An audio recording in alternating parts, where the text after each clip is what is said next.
আসসালামু আলাইকুম ওয়া রাহমাতুল্লাহি ওয়া বারাকাতুহু। আপনারা সবাই ভালো আছেন? জি আলহামদুলিল্লাহ।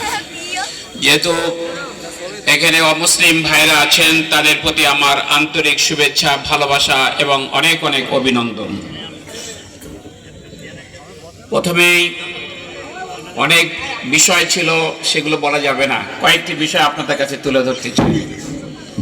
প্রথম হলো যে আপনাদের ভাই এবং বন্ধু হিসাবে খোলামেলা আমার পরিচয় তুলে ধরতে পারেনি, এই কারণে আমার ব্যক্তিগত পারিবারিক বিষয়গুলো আপনাদের সামনে তুলে ধরতে চাই।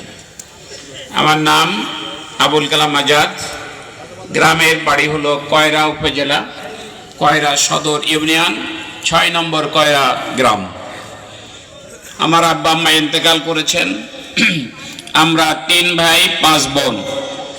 আমি দ্বিতীয়, বড় ভাই মারা গেছে, ছোট ভাই অ্যাডভোকেট শাহ আলম। বড় বোনও মারা গেছে, 4 বোন আছে, তারা ঘর সংসার করছে। আমার ব্যক্তিগতভাবে 3 ছেলে 1 মেয়ে।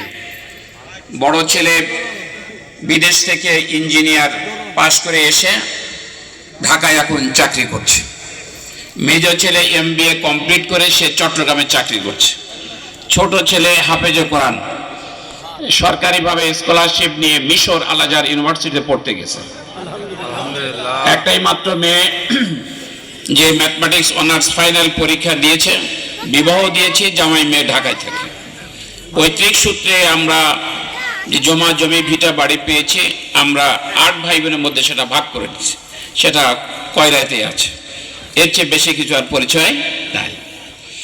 দ্বিতীয় যে বিষয় সেটা হলো এই যে দীর্ঘ সময় ধরে অধ্যক্ষ শাহ মোহাম্মদ রুহুল কুদ্দুস সাহেব আপনাদের পাশে ছিলেন, কি বলেন, ঠিক কিনা?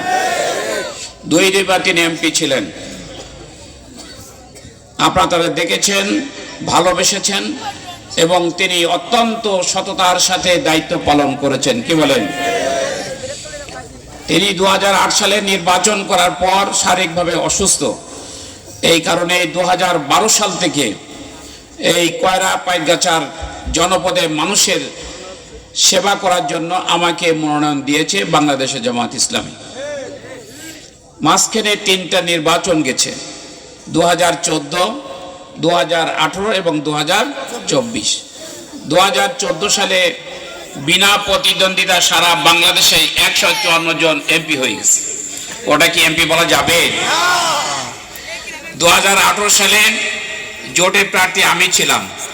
2 মাস আগে আমাকে গ্রেপ্তার করে জেলখানায় রাখা হয়েছে। এর মধ্যে নির্বাচন যেটা হয়েছে আপনারা জানেন, দিনের ভোট রাত্রে হয়ে গেছে, কি বলেন, ঠিক? এবং ভোট কেন্দ্রে আপনারা গেছেন, বলছে যে আপনার ভোট দেওয়া আছে, আপনি চলে যান। এটা কি নির্বাচন বলে? এরপরে হলো 2024 সালে ডামি নির্বাচন, তার মানে একই দলে 2 জন প্রার্থী দাঁড়িয়েছে। এটা বলে যে মানে সমঝোতার ভিত্তিতে তারা নির্বাচন করছে। সেই নির্বাচন দেশে এবং বিদেশে গ্রহণযোগ্যতা পায় নাই। এখন সামনে হচ্ছে 2026 সাল, এই আর কটা দিন বাকি আছে, 12ই ফেব্রুয়ারি নির্বাচন অনুষ্ঠিত হবে ইনশাআল্লাহ।